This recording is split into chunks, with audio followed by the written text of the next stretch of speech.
Well, it has indeed been a delightful day. I can't tell you how uplifted I feel after interacting with masters of their craft. I almost feel that I don't need an airplane to get back to Kansas. I've just been so buoyed by the things I've learned and the things that I've felt from the passion and the deep, deep commitment and deep level of expertise. So thank you so very much. And it is such an honor to be here. The work that is being done in terms of educational research, in reading and related areas here at the university is truly on the forefront. And you're most fortunate to be associated with such an outstanding program.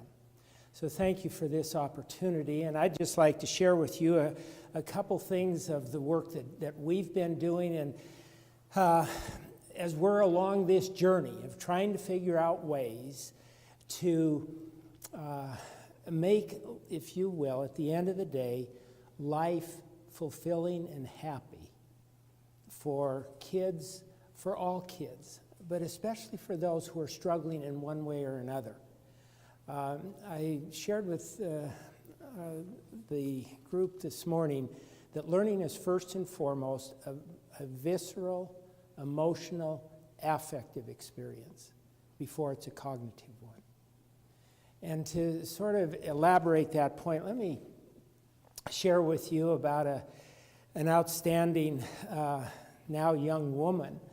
But the story goes back to when she was in middle school, Samantha Beal, from Michigan. I met her there. I was presenting to a large audience of teachers and I noticed on the front row sat this young girl, and I thought, why is she here? Maybe to get acknowledged for some award or whatever.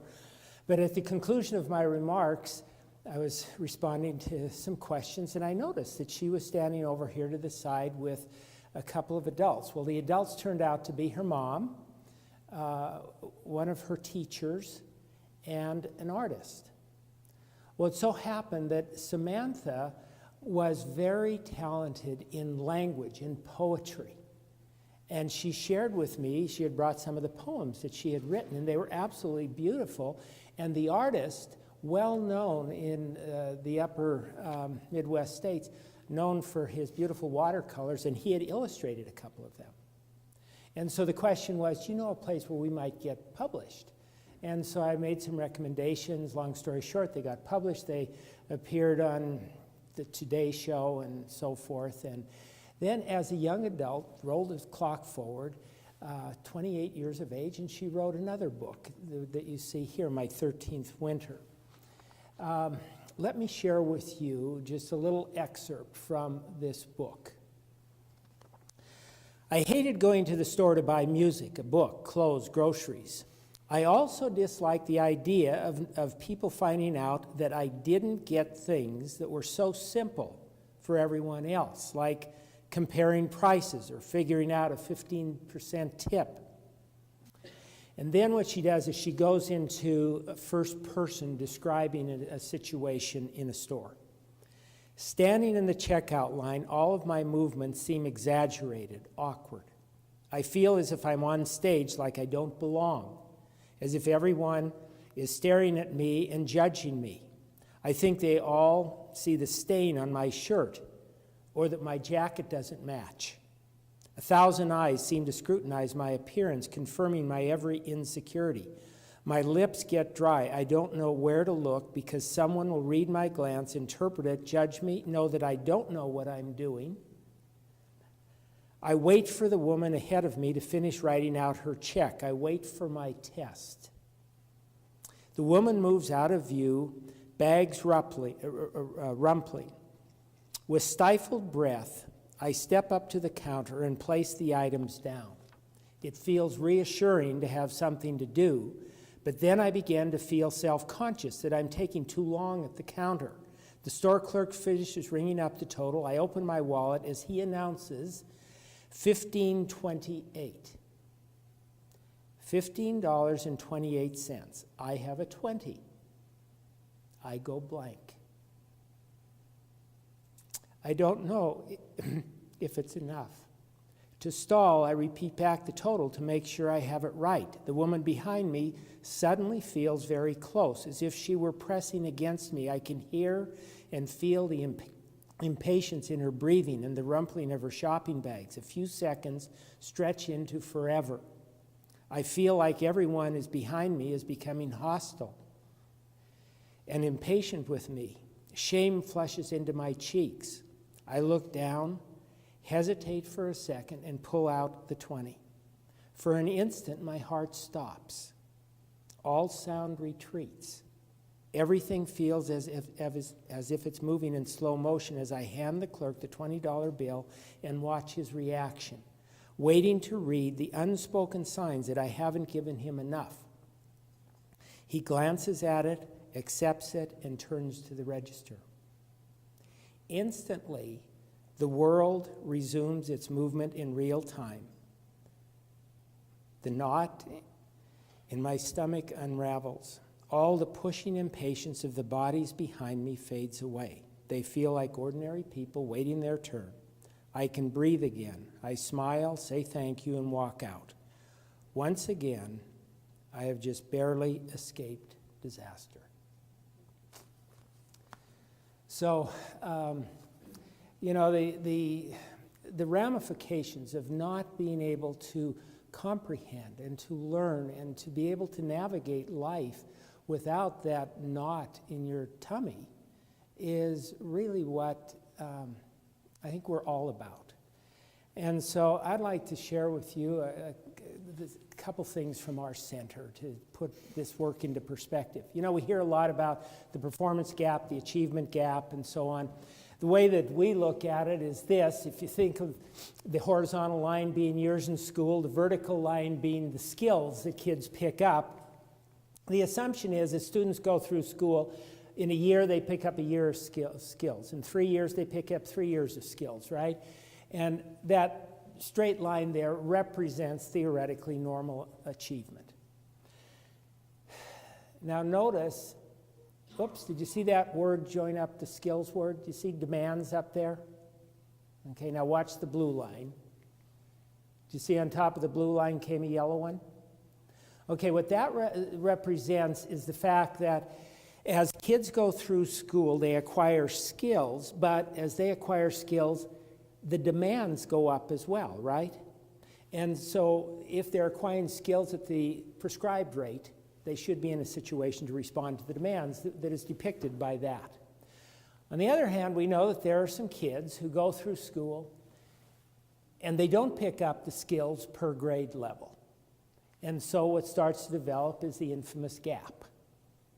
Well, what we know through some research that we've conducted is that by the time students hit about the 5th or 6th grade level, oftentimes the acquisition of those skills tends to plateau. Now, what doesn't plateau there? The demands. So you see how that gap just gets geometrically wider. To see that and the implications, if we take a student in the 9th grade reading at the 5th grade level, we can see where he is on the red line. Now, if we want him to be reading at or above or performing at or above or at the grade level upon graduation at grade 12, how many years of skills must he or she acquire per year in school? The answer's up there at the top. 2.5 years of skill for every year they're in school. Now that's a steep climb. So the question becomes, how do we make that happen? Well, to set the stage for that, do you know what that thing is? Rather gross. But it's been a while since you've eaten, so that's okay. Okay, that's a new Guinea tapeworm. Okay, and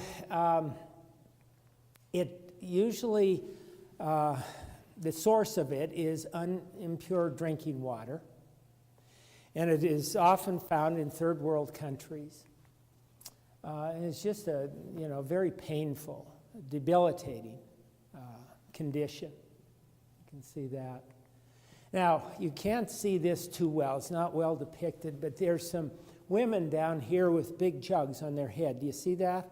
And so what is often the case in some of these countries is women go down to the water source, get the water and bring it back. And what do they bring back with it? The larva, okay? And it then creates the problem.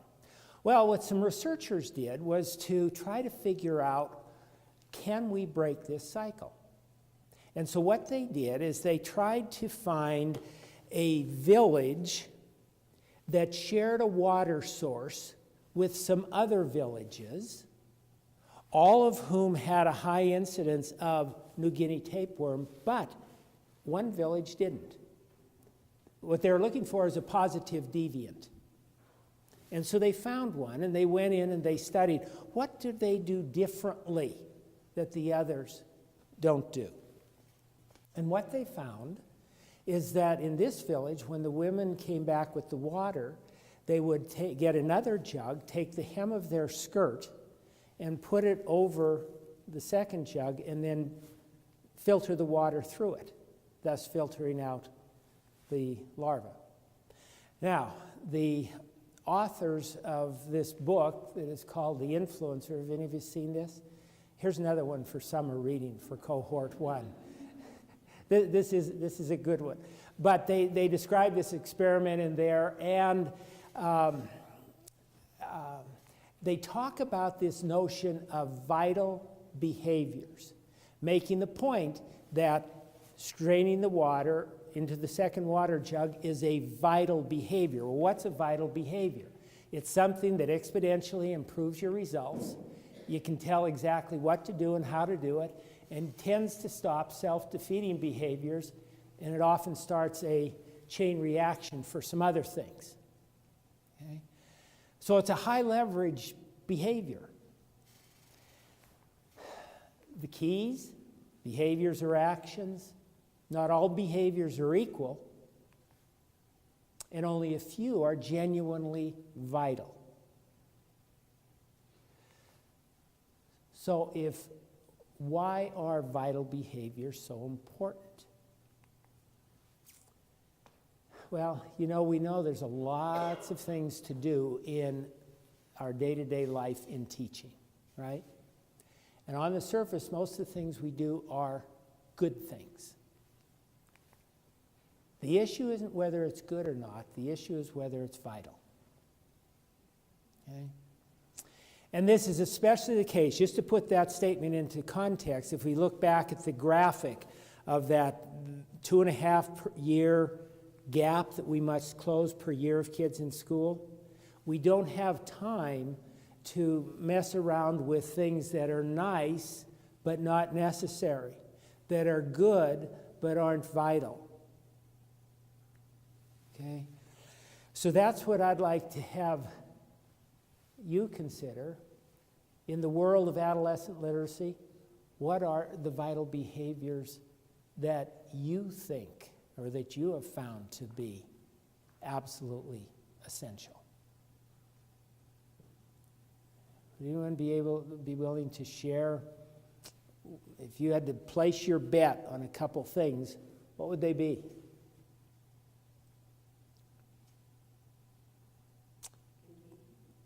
Engagement of students, moving them from a passive to an active posture.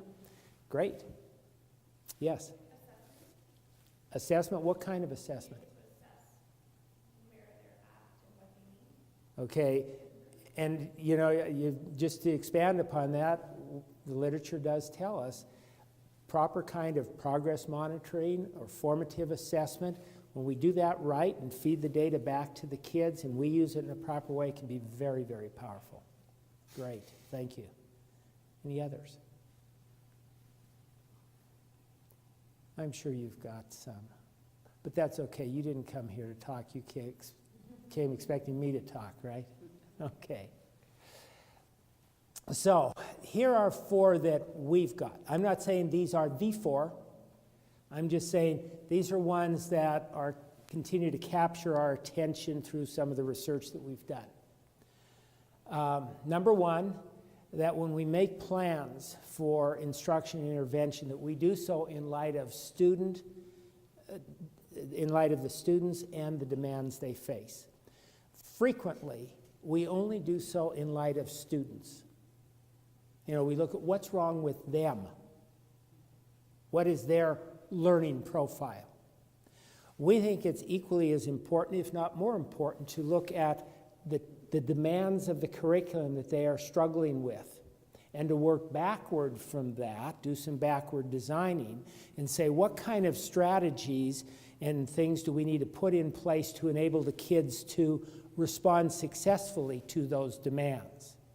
Well, we can't hit that trajectory if we don't understand what the trajectory is. Secondly, we think it's important to demonstrate strong beliefs and to understand the role that beliefs play in the learning process. Third, the importance of using high leverage instruction. Not all instruction is of equal worth and of equal value. Not all instructional behaviors are. Well, what are some of the high leverage ones? And fourth, to build a tiered, coordinated system within a school. One of the biggest deterrents, one of the biggest challenges for kids, for adolescents who are struggling in learning is the fragmentation that they face in secondary schools. That is, in the elementary school, they'll typically have one teacher all day long, right? So that teacher sees the beginning from the end. As a child struggles in the morning, you can follow up on that throughout the day. Not so in secondary schools. So what we have found in the places where we're getting the biggest movement is there's a commitment to standing back and looking at a school as a system, singular, not systems. Right now, districts or jurisdictions are systems, and schools are systems. And the problem is the systems often don't coordinate. And hence there's a lot of linkage and slippage. Okay, so let's just take a look at these things real quickly. Students and demands. As a matter of fact, because we're short of time, guess what? I'm going to save you from doing that. Okay, here's as we have done some descriptive studies on on adolescent learners. And here's what the study that we did. We got about 80 to 90 students in 5 groupings. In the 5 groupings, in the state of Kansas, we give a state assessment every year. And there's like super proficient, proficient, sort of proficient, below proficient, and not so good. Something like that, okay? So we got kids from each of those clusters who were performing that way on the state assessments. We then went in and administered to them a broad array of reading measures covering alphabetics, fluency, vocabulary, and comprehension. Then what we did is we divided the kids from those who were on the proficient side of the state assessment and those who were struggling. And what we see is their performance represented here, and with the mean being 100, you can see that the kids who are above proficient did reasonably well, although there's some struggling here with fluency. But the kids who were struggling were at least a standard deviation below the mean and an average, and struggling in all of these areas, in all of the areas. To break that, we did a latent class analysis on the poor comprehenders, those on the low end, and we found that there were 5 distinct groups of students. Interestingly, about 80% of the students fell in 1 standard deviation or below, more below the mean. Now, the reason I'm sharing that with you is basically the message is this, is that if we're going to look at at students and say, well, it's just a comprehension problem, or it's just a vocabulary problem. Interestingly, in this research told us that many struggling adolescents do not have the basic word level skills and fluency skills in place. And that's important for us to just bear that in mind as we look at the programming decisions that we make. On the flip side, looking at the demands of students, or the demands that they face, what about the texts? Well, they become longer. The word complexity increases. The sentence complexity increases. The structural complexity increases. The graphic representations become more important. And the conceptual challenge increases as kids go along. And finally, the texts vary greatly across content areas. So the lift that they're facing, so they have some challenges as individual readers, and then they're facing this big lift out there in terms of the complexity of what they're facing. Now, something that we talked about this afternoon in our cohort 1 was this interesting dynamic of the information explosion instructional time dilemma that works like this. If we go back to 1970 and we say, well, let's look at the instructional time the kids had to learn, or the teachers had to teach. It's represented by that green box. And the content they had to teach is represented by the yellow box. So there's more content than there is time, right? So we go up to 1990. Has the time changed? No, that's about the same. Has the content amount that they're expected to teach changed? It has. So we go up to 2013. Has the time changed? Has the content changed? That's a heavy load. Heavy load for kids, heavy load for teachers. That's why it's important for us to understand that. And this reality can drive, or should drive, the decision-making in our thinking as we choose content to teach. It's incumbent upon us to choose content that is critical and recognize that it's important we identify critical content that is difficult.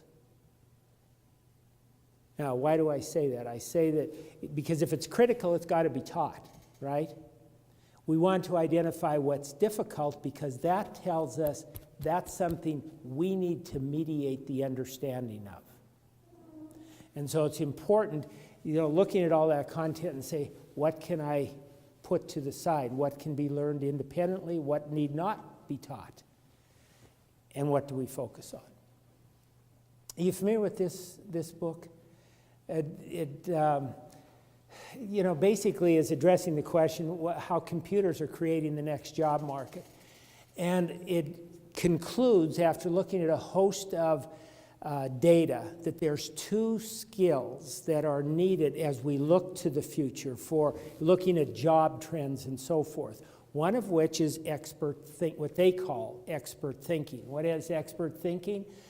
That is the wherewithal to solve problems for which there are no rule-based solutions. We all love the car mechanic, don't we, who does more than just plug the car into the machine and looks at it and says, well, the machine says it's okay, and you know darn well it's not okay. You love someone who can think it through and problem solve. The world is open to those individuals. The second is that, doing tasks that computers can't be programmed to do. The next skill set is what they refer to as complex communications. Complex communications. That is, being able to interact with others to acquire information, explain it, or persuade others of its implications for action. So it's not just surface level texting, but it's at a much deeper level. Recognizing the demands of the curriculum, recognizing the complexity, its volume, recognizing what the world out there is requiring. All those things need to shape and drive the kinds of things that we do in the class. And of course, then there's these, the hard to measure but important feelings of identity, uncertainty, fear, motivation, beliefs, and attitudes that kids encounter. Okay, so that's the first factor that we think is an important one, a vital set of things for us to do to guide what we do and drive what we do to teach students more effectively. The second one is this notion of beliefs. And you know, when we move into beliefs, there's several of my colleagues in the university who sort of roll their eyes and they say, come on, you can't measure that, and we're moving into the land of squishy, squishy. And it's true, you know, it's hard to measure what kids believe about things. It's hard to measure what we believe about things. But just because we can't measure it doesn't mean we don't think about it. And doesn't mean we don't take it into account. How many of you like kitty cats? Okay. Well, let's say that we have a little kitty cat like this, and we take it up to a little 2-year-old who has never seen a kitty cat before. And you put this nice little kitty cat in this child's lap, and it purrs, and he pets it, and he hugs it, and it's just a wonderful experience. At the end of that, you take the kitty cat away. What does that child's initial beliefs about kitty cats become? Positive? It does, doesn't it? Based on what he's experienced. Now, the next day he comes over to Grandma's house and put the new kitty cat down, and the kitty cat's having a bad hair day. And scratches or bites the child. Has the belief of that child toward kitty cats changed just a bit? It has, hasn't it? Hiram Smith, talks about this notion of a belief window. He says every individual has this hypothetical band around their head and a wire that comes out in front of you, and you've got this window in front of us. And no matter which way you turn, there's this window in front of you. And on that window is written beliefs that you hold about the world. And it's a filter through which you take things in about the world around you. For example, this child here, looking out, what kind of day is it in reality out there? It's a sunny day, isn't it? What does he see on his belief window? A cloudy day and so forth. Well, why is that? Who knows? But how's he going to react to things that come in his way? Is it a sunny day or a cloudy day? It's what's written on his belief window, isn't it? What do you think was written on her belief window about people? Pretty high, about their goodness? What do you think is written on this person's belief window about certain groups of people? Do beliefs drive behavior? They have an influence on behavior. They have an influence on the behavior of us as teachers, us as parents, as we look at children and what we believe about them, what they can do, what they can become. And they have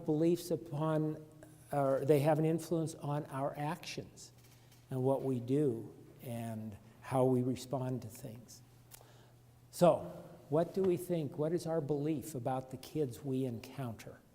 What do we see in them? What do we see in them becoming? And what is the effect of the things written on your belief window about the kids with whom you interact?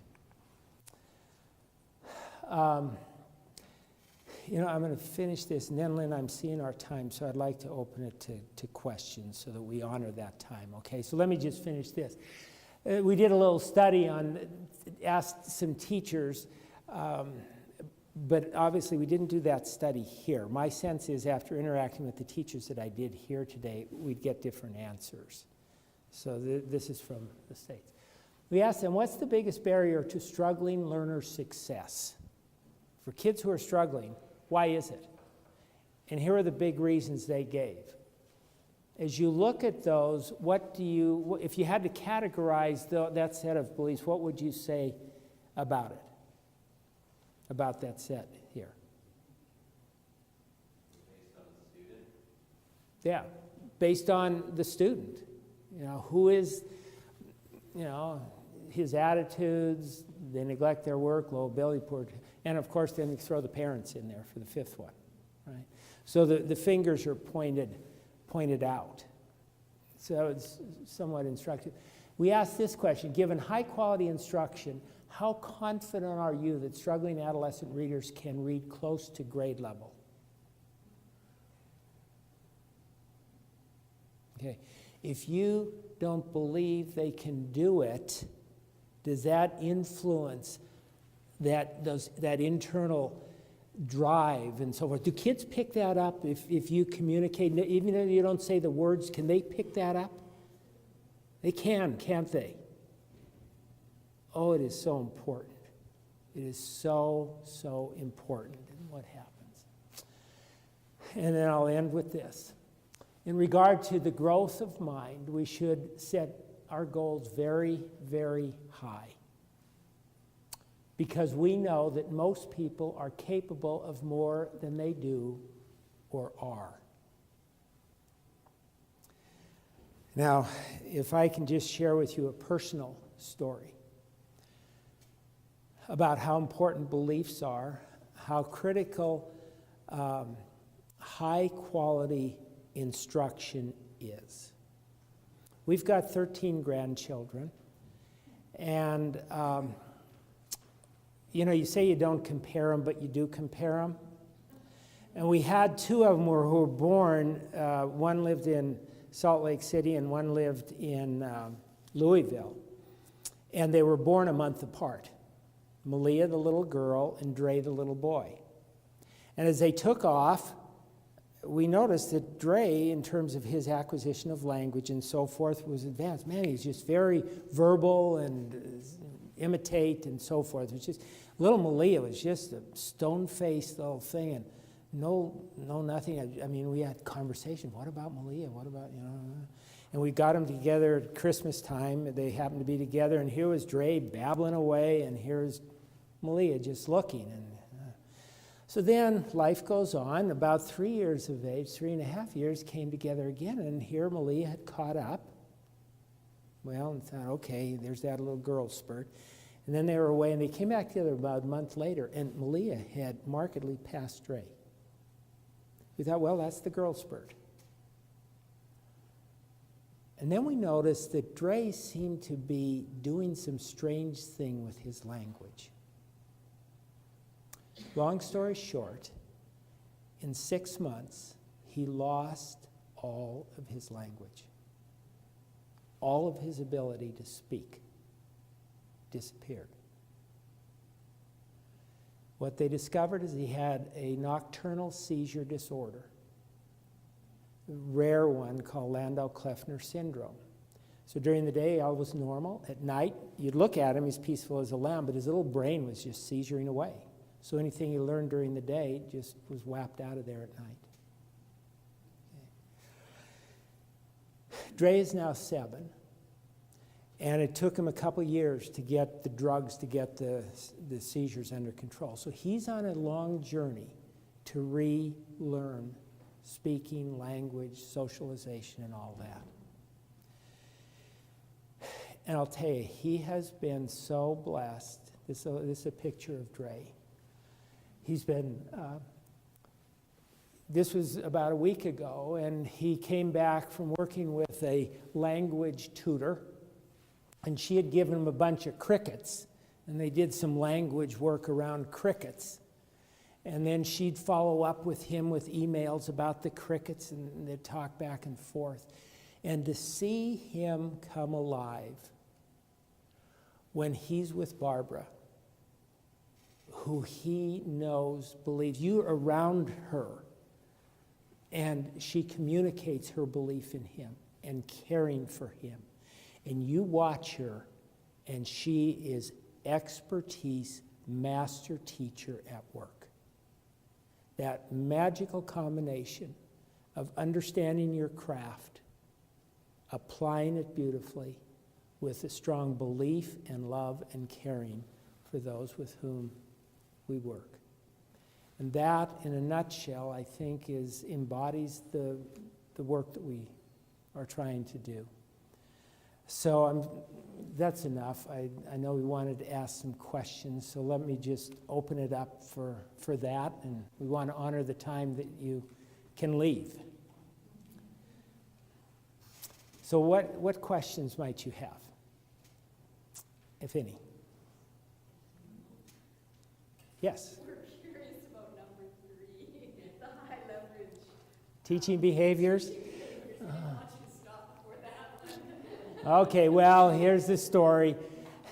The reality is, when we look at 3 factors trying to understand variance in reading gains, okay, all these factors, the students themselves and the characteristics that they have, has an effect. The schools that they're in, has an effect. But the big one that really makes a difference are the teachers that they work with. Now, you familiar with Hattie's work? Okay, now this is not one I'd recommend for beach time reading. Okay, although he's done a second book for teachers. But in this book, you see a meta-analysis, or a synthesis of over 800 meta-analyses. Can you imagine his life? I mean, wow. But what's cool, this is from another article.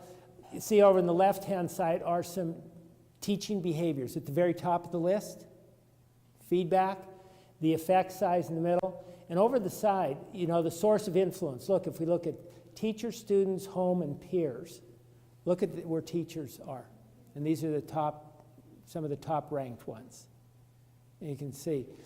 So that's a good source to look at. Another good source, let's see, is here. Are you familiar with the Ies Practice Guide? Okay, which is a nice collection. This is their list of recommendations. Now, what's important, what they missed in their review was caught by a second review done by the Center on Instruction, Joe Torgeson and his team at Florida State. They basically found what the IES one found, these factors, okay, explicit vocabulary instruction, comprehension instruction, text meaning, so forth. But they found a last one here, and that is teaching essential content knowledge and critical concepts. For adolescents, and we talked about this in Cohort 1 this afternoon, but so much of our cachet as an adolescent to make and navigate our way through the system is to be able to understand critical content and concepts and to build upon that, because that is what enables us to problem solve, engage in expert thinking, complex communications, and so forth. That got us through number 3. How about other questions? Are there any questions from Yes. remote? Okay. Yes? No? Okay. Yes. Yeah, I'm sort of interested in this critical content that you talk about. Uh-huh. But a lot of that seems to me to be driven by things like no child left behind in the States and certain assessments that have to be done. Mm-hmm. And those assessments are really driven by particular assessments that have been created. And so there is a small set of skills that are determined to be that critical content. So I'm just wondering how you think about that in terms of adolescent literacy. Mm-hmm. Great question. And, just to you referenced No Child Left Behind, just a little comment on the journey that the United States has been on. No Child Left Behind came out, and one of the components of that was that each state had to come up with some assessments for their students. Well, the way in which these assessments were, they had to do this in pressure cooker fashion. They assembled a group, teams of teachers and others together in the summer, and they came up with a bunch of standards and so forth. They did the best they could under the conditions that they operated. But the reality was there were a lot of flaws in that conceptualization, the consistency, and so forth. All right? And states had a bunch of different standards. So it was theoretically moving in the right direction, but practically and logistically it was a mess. So right now, so learn from that. Learn from our mistakes. Okay? So the next iteration is this. The federal government has invested nearly $400 million, which is not spit in the ocean, in terms of coming up with a new set of standards, which is called the Common Core State Standards. And there's been a major investment in bringing together a lot of people to work on and think through in a systematic, much more thoughtful way than could be done before. So that was the standards. The $400 million is now going into a new era of testing, in which it's looking, these tests are looking at both kids meeting benchmarks and a growth model is built into it. But now, if you have some standards like that, I think it then drives more meaningful assessments. But ultimately, in the content we need to teach to kids, we need to look at what are the expectations that they need to meet and work backward from that to frame some questions. The pickle we're caught in as a teacher is if some of those decisions that are made on the standards and what's going to be in the assessments are of questionable worth. That's where the challenge is. And I don't have a good answer for that. Yes? I'll ask my pet question that I mentioned to you when you started. How do you bridge the gap between reading and comprehension has become a big problem, not only in English language learners, but also in the United States. People can't understand the directions of a simple IGR leaflet. So, do you have any quick solutions to that? Okay. The question was around the gap between reading like at the decoding level and reading comprehension, and do I have any quick fixes? Bo does.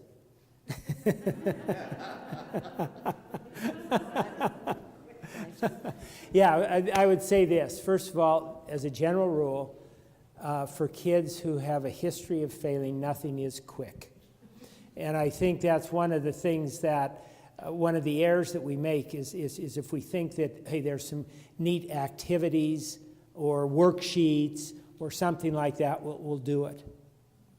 There are some of the things in terms of that have been outlined in the IES findings and so forth that if done, and we focus on those areas and do so in a very well-designed instruction that goes from scaffolds the learning and goes all the way up through generalization, deliberate, explicit instruction around generalization of the strategies and the skills, not just the acquisition.